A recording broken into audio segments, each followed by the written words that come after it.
Hi പ്രിയമുള്ള സുഹൃത്തുക്കളെ, ഈ സ്വതന്ത്ര ഭാരതത്തിൽ ബാങ്ക് വിളിക്ക് ഒരുപാട് നിയന്ത്രണങ്ങൾ ഉണ്ടെങ്കിലും ഇന്നും മതപരമായ വിഷയമായതുകൊണ്ടും അത് പെട്ടെന്ന് വികാരം വ്രണപ്പെടുന്ന വസ്തുതകളായതുകൊണ്ടും ആരും അതിനോട് പ്രതികരിക്കുന്നില്ല. ലൗഡ് സ്പീക്കർ പള്ളികളിൽ നിന്നും എടുത്തു മാറ്റണമെന്നും 60 ഡെസിബലിന് അപ്പുറത്തുള്ള ശബ്ദം മനുഷ്യന് വലിയ ബുദ്ധിമുട്ടാണ്. കുട്ടികൾ, രോഗികൾ, അതുപോലെ വിദ്യാലയങ്ങൾ, ആശുപത്രികൾ തുടങ്ങിയ ഒരുപാട് ബുദ്ധിമുട്ടുകൾ, പ്രയാസങ്ങൾ അനുഭവിക്കുന്ന ആളുകൾ ഉള്ളതുകൊണ്ട് ഉപയോഗിക്കാൻ പാടില്ല എന്ന് നേരത്തെ തന്നെ വിലക്കുകൾ ഉള്ളതാണ്. പക്ഷേ ഈ സ്വതന്ത്ര ഭാരതത്തിൽ അത് നടപ്പിലാക്കാൻ ആർക്കും അത്ര ധൈര്യം പോരാ. കൊല്ലത്ത് നിന്ന് കുറച്ചൊക്കെ ലൗഡ് സ്പീക്കറുകൾ പല പള്ളികളിൽ നിന്നും എടുത്തു മാറ്റിയിട്ടുണ്ടെങ്കിൽ പോലും ഇവർക്ക് കുറച്ച് കൊമ്പും തുമ്പിക്കൈയും ഒക്കെ കൂടുതലായതുകൊണ്ടും ഇവരുടെ വികാരം വളരെ പെട്ടെന്ന് വ്രണപ്പെടുന്നതായതുകൊണ്ടും ആളുകൾക്ക് ഭയമാണ്. അതുകൊണ്ട് ജൂതന് ഭയമില്ല. ജൂതൻ ആ നിയമം നടപ്പിലാക്കിയിരിക്കുന്നു. അതെ, ജൂതനോട് നിങ്ങൾ എന്ത് കാണിച്ചിട്ടും ഒരു കാര്യവുമില്ല. ജൂതനറിയാം എന്ത് ചെയ്യണമെന്ന്. അങ്ങനെ ഇസ്രായേലിൽ ഇനിയും അള്ളാഹു മാത്രമാണ് ഏറ്റവും വലിയവൻ എന്നുള്ള ഇടിമുഴക്ക ശബ്ദം വേണ്ട എന്ന് നെതന്യാഹു അങ്ങ് തീരുമാനിച്ചു. മതവിഭാഗത്തോട് ആലോചിക്കേണ്ട, മത മേലധ്യക്ഷന്മാരുമായിട്ട് കൂടിയാലോചിച്ച് അവരുടെ കൂടി അഭിപ്രായം തേടി ബാങ്ക് വിളി നിർത്തലാക്കണോ, ഇങ്ങനെയുള്ള വിളിച്ചുകൂക്കലുകൾ ഇല്ലാതാക്കണോ, മറ്റുള്ളവർക്ക് സമാധാനത്തോടു കൂടി ആരാധിക്കാനും കിടന്നുറങ്ങാനും ജീവിക്കാനും ഒക്കെയുള്ള സൗകര്യങ്ങൾ ലഭിക്കേണ്ടതുണ്ട് തുടങ്ങിയ ഒട്ടനവധി വിഷയങ്ങൾ ഇസ്രയേലിന് പാസാക്കാൻ ഒരു മതരാജ്യത്തിൻ്റെയും ഒരു മത പുരോഹിതന്മാരുടെയും അനുമതിക്കോ ചർച്ചയ്ക്കോ തീരുമാനങ്ങൾക്കോ കാത്തു നിൽക്കേണ്ടി വന്നിട്ടില്ല. വീണ്ടും ഒരു ദിവസം ലൈവ് വരാൻ പറ്റിയല്ലോ, സന്തോഷം.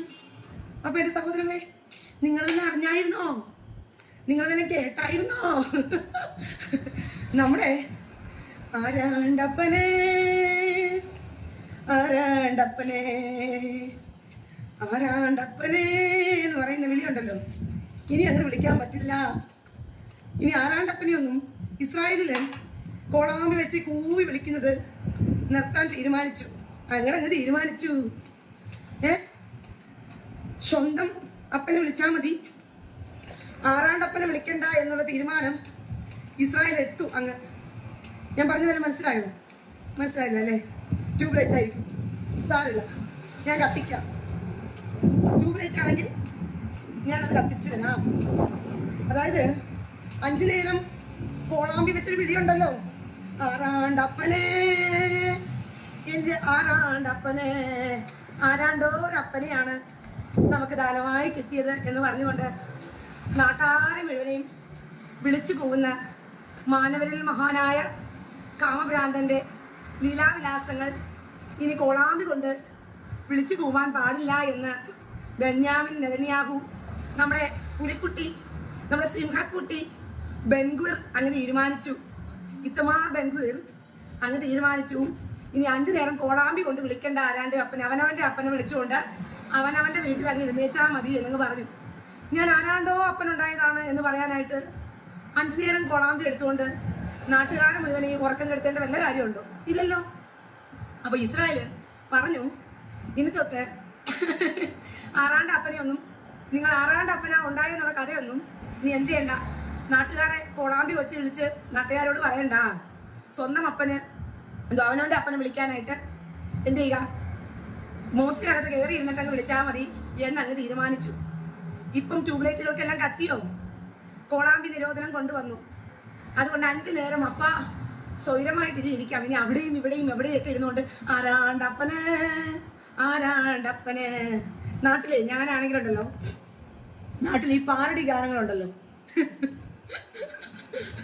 നാട്ടിൽ പിള്ളേർ പാരഡി പാടാറുണ്ട്. ഞാൻ സത്യത്തിൽ ഇടയ്ക്കായിട്ട് ആ പാരഡി കേട്ടത്. അപ്പം ഞാൻ ആ പാരഡി കേട്ടപ്പോഴാണ് എനിക്ക് മനസ്സിലായത് തൂറാനുണ്ടായ കഥ എങ്ങനെയാണ് ഉണ്ടായത് എന്നുള്ളത് എനിക്ക് പിന്നീടാണ് മനസ്സിലായത്. തൂറാനുണ്ടായ കഥ നിങ്ങൾക്ക് അറിയണോ? ഈ തൂറാനുണ്ടായ കഥ എങ്ങനെയാണെന്ന് നിങ്ങൾക്ക് അറിയണമെങ്കിൽ ഞാൻ അത് നിങ്ങൾക്ക് കേൾപ്പിക്കാം. അയ്യോ ഇനി തുടക്കം എന്താണ്? മമ്മദ് കോയ കടലിൽ തൂറാൻ പോയപ്പോൾ മാനത്തെ ഹൂറികളൊന്നായി കൈകൊട്ടി പാടി ആഹാ മുക്കിത്തൂറ് മുക്കിത്തൂറ് മുക്കിത്തൂറ് മുക്കിത്തൂറ് മുക്കിത്തൂറ് മുക്കിത്തൂറ് ആഹാ മുക്കിത്തൂറ് മുക്കിത്തൂറ് മുക്കിത്തൂറ് മുക്കിത്തൂറ് മുക്കിത്തൂറ് മുക്കിത്തൂറ്. മമ്മദ് കോയ കടലിൽ തൂറാൻ പോയപ്പോൾ മാനത്തെ ഹൂറികളൊന്നായി കൈകൊട്ടി പാടി ആഹാ മുക്കിത്തൂറ് മുക്കിത്തൂറ് മുക്കിത്തൂറ് മുക്കിത്തൂറ് മുക്കിത്തൂറ് മുക്കിത്തൂറ് ആഹാ മുക്കിത്തൂറ് മുക്കിത്തൂറ് മുക്കിത്തൂറ് മുക്കിത്തൂറ് മുക്കിത്തൂറ് മുക്കിത്തൂറ്. അങ്ങനെ മമ്മദ് കോയ തൂറി വാരി എറിഞ്ഞതാണ് നമ്മുടെ തൂറാൻ. അതുകൊണ്ടാണ് അതിന് തൂറാൻ എന്ന് പേര് വന്നത്. അപ്പൊ പിടികിട്ടിയോ? അപ്പോൾ ആ തൂറാനെയാണ് ലോകം മുഴുവനും ആരാണ്ടപ്പനെ ആരാണ്ടപ്പനെ ആറാണ്ടപ്പനെ ഞാനുണ്ടായത് മുത്തലിബ് എന്ന് പറയുന്ന ആറാണ്ടപ്പനെ എന്ന് അറബിലങ്ങ് പറഞ്ഞുകൊണ്ടിരുന്നത്. നമുക്ക് ഭാഷ അറിയത്തില്ലല്ലോ. അതിനിടയിൽ പറയുന്നുണ്ടായിരുന്നു, ഈ പാട്ടിന്റെ വരികളെല്ലാം ഇടയിലുണ്ടായിരുന്നു. എന്തോ മുഹമ്മദ് കോയ. നമുക്കൊരു വിഷയത്തിൽ വിമർശനങ്ങൾ ഉന്നയിക്കാൻ ഒരുപാട് മാർഗങ്ങളുണ്ട്. ആ മാർഗങ്ങളെല്ലാം നമുക്ക് അവലംബിക്കുകയും ചെയ്യാം. പക്ഷേ എതിർകക്ഷിയെ പ്രകോപിതരാക്കുകയും അവരുടെ മതവികാരങ്ങൾക്ക് മങ്ങലേൽക്കുകയും ചെയ്യുന്ന രീതിയോട് യോജിപ്പില്ല. ഞാനും ഇസ്ലാമിനെ വിമർശിക്കാറുണ്ട്. അവർക്ക് അവരുടേതായിട്ടുള്ള സ്വാതന്ത്ര്യമുണ്ട് കേട്ടോ, അതിനകത്ത് ഞാൻ കയറി കൈകടത്തുന്നതല്ല. അവർക്ക് ശരിയെന്ന് തോന്നുന്നതാണ് അവർ ചെയ്യുന്നത്. ചിലർ പുലഭ്യം പറയുന്നു, ചിലർ പൂരത്തെറി പറയുന്നു, ആരാൻ്റെ സ്വകാര്യതകളിലേക്ക് ഊളിയിട്ട് ഇല്ലാ കഥകൾ പറയുന്നു, ചിലർ പബ്ലിക്കിൽ വന്ന് തുണി ഉരിയുന്നു, ചിലർ പകുതി നഗ്നത കാണിക്കുന്നു, ചിലർ മക്കളെ ഇരുത്തിയിട്ട് നഗ്നത കാണിക്കുന്നു. അങ്ങനെ ഓരോരുത്തരുടെയും ശരികൾക്കൊപ്പം അവർ സഞ്ചരിക്കുന്നു. ഒരു പക്ഷേ അവരുടെ ശരികൾ എൻ്റെ ശരികളുമായിട്ട് മാച്ച് ചെയ്യത്തില്ല.